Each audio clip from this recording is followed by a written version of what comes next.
اب ان قریب ماہ رمضان کی آمد ہے، الحمدللہ بس رمضان آیا ہی چاہتا ہے، الحمدللہ اور اپنے ساتھ فرض روزوں کا انتہائی اہم و پیارا تحفہ اپنے ساتھ لاتا ہے۔ سبحان اور خوش نصیب ہیں جو روزے رکھتے ہیں بے شک اور اللہ کو راضی کرنے کی کوشش کرتے ہیں، لیکن سبحان اللہ ایک تعداد ہے کہ روزے نہیں رکھتی فرض ہونے کے باوجود۔ تو دنیا بھر میں اور ملک کے مختلف مقامات پر اسلامی بھائی جمع ہوئے ہیں، اس میں مبلغین بھی ہیں، ہمارے معلمین بھی ہیں، دیگر ذمہ داران بھی ہیں، عام اسلامی بھائی بھی ہیں۔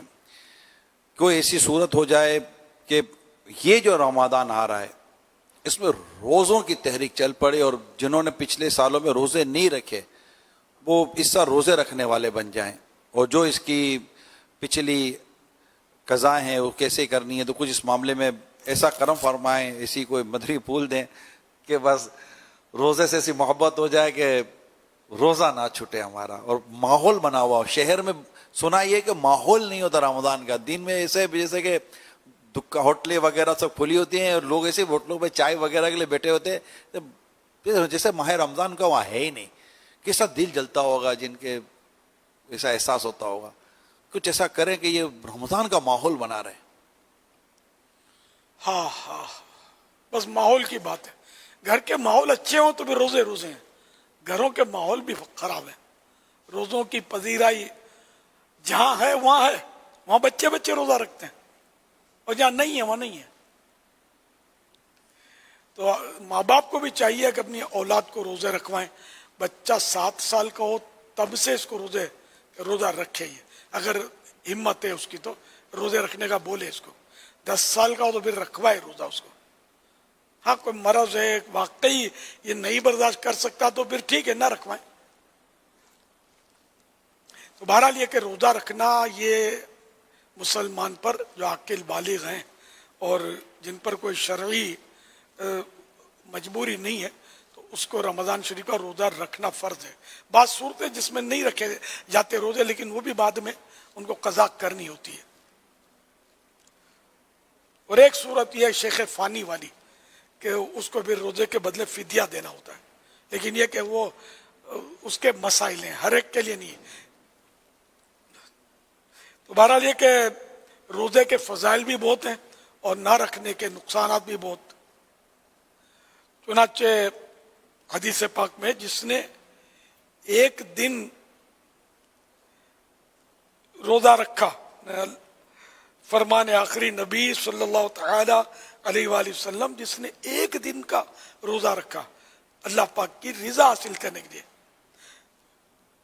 اللہ پاک اسے جہنم سے اتنا دور کر دے گا جتنا کہ ایک کوا جو اپنے بچپن سے اڑنا شروع کر دے اور یہاں تک کہ بوڑھا ہو کر مر جائے۔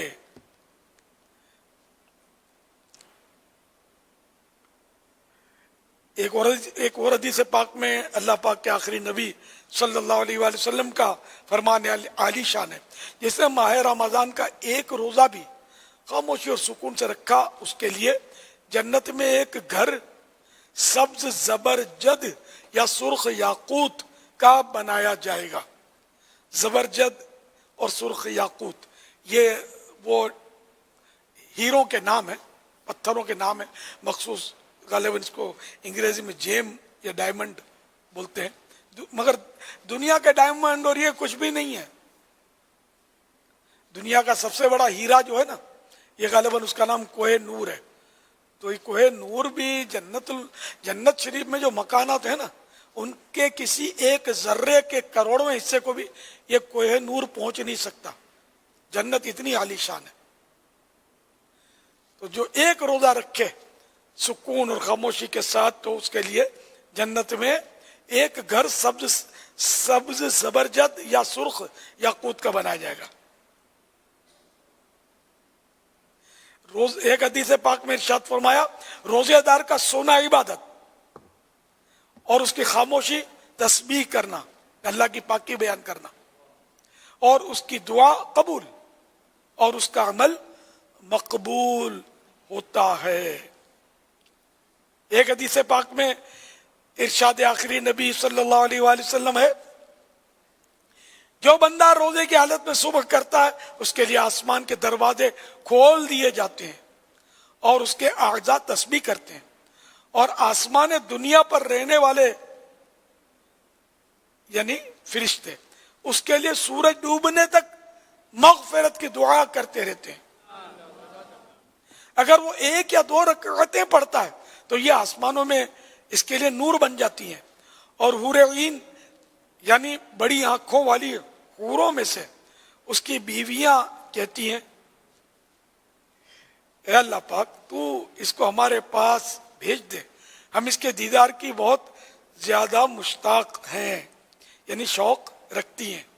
اور اگر وہ یعنی وہ روزے دار اگر لا الہ الا اللہ یا سبحان اللہ یا اللہ اکبر پڑھتا ہے تو 70,000 فرشتے اس کا ثواب سورج ڈوبنے تک لکھتے رہتے ہیں۔ اور بھی بہت سارے فضائل ہیں، تو اتنا پیارا روزہ یا چھوڑنے والے چھوڑ دیتے ہیں 1 روزہ، تو پورے ماہ کے روزوں کی تو پھر کیا شان ہوگی۔ یہ اللہ کا کتنا بڑا انعام ہے کہ تھوڑے سے عمل پر اتنا زیادہ ثواب مرحمت فرماتا ہے، اتنا زیادہ، یعنی کہ ہم تو بندے حالانکہ پابند ہیں، وہ ہمیں کچھ بھی نہ دے تب بھی ہمارا مطالبہ کیا، ہم تو ہیں اسی مملوک ہیں، وہ ہمارا مالک ہے، لیکن وہ ہمیں کتنا نوازتا ہے۔ اور ہم اس روزہ رکھیں حالانکہ ہمارے روزے رکھنے سے اس کی کوئی شان بڑھتی نہیں ہے، اس کو کوئی فائدہ نہیں ہے ہمارے روزے رکھنے سے، اور نہ رکھنے سے کوئی نقصان بھی نہیں ہے، مگر یہ اس کے کیسا کرم ہے۔ تو اس لیے میرے پیارے پیارے اسلامی بھائیوں اور مدنی چینل کے ناظرین ناظرات، سب پکی نیت کریں کہ رمضان شریف کا 1 بھی روزہ ترک نہیں کرنا ہے، 1 بھی نہیں چھوڑنا، اور اگر چھوڑا تو پھر عذاب بھی سخت ہے۔ 1 روزہ بھی جس نے رمضان شریف کا جان بوجھ کر چھوڑ دیا تو یہ حرام ہے، اور جہنم کی آگ میں، جہنم کے عذاب میں اس کو ڈالا جائے گا، جہنم کا عذاب اس کو دیا جائے گا، اس کا حقدار ہے۔ تو اس لیے کوئی بھی روزہ نہیں چھوڑنا۔ اور یہاں تک ایک حدیث شریف میں اس کی اہمیت رمضان کی بیان کی گئی کہ جو 1 روزہ چھوٹ جائے تو زمانے کا روزہ اس کی قضا نہیں ہو سکتی، یعنی پورا زمانہ روزہ رکھتا رہے، 1 روزہ جس نے جان بوجھ چھوڑا تو اب وہ جو فضیلت چلی گئی وہ اب نہیں مل سکتی۔ البتہ فقہی طور پر جو قضا کے احکام ہیں اس کے مطابق کیا تو اس کا فرض اتر جائے گا، لیکن فضیلت کی اور اس کی اہمیت ہے انہیں لوگ جانتے نہیں ہیں۔ حدیث پاک میں یہ بھی ترغیب دی کہ لوگوں کو پتہ نہیں، ان کو پتہ چل جائے کہ رمضان کیا ہے تو وہ تمنا کریں کہ کاش سارا ہی سال رمضان ہوتا۔ کیا بات ہے، سارا سال رمضان ہوتا۔ ہم سے 1 مہینہ رمضان کا روزہ نہیں رکھے جاتے، وہ سارا سال کی تمنا، سبحان اللہ۔ تو میرے پیارے پیارے میٹھے میٹھے بھائیوں، بالکل یعنی کہ آپ بھی روزہ رکھیے، اور جو نہیں رکھتے ان کو بھی ترغیب دلائیے کہ روزہ رکھنا ہے، چاہے کچھ بھی ہو جائے، جب تک شریعت اجازت نہ دے اس وقت تک ہم کو روزہ ترک نہیں کرنا ہے۔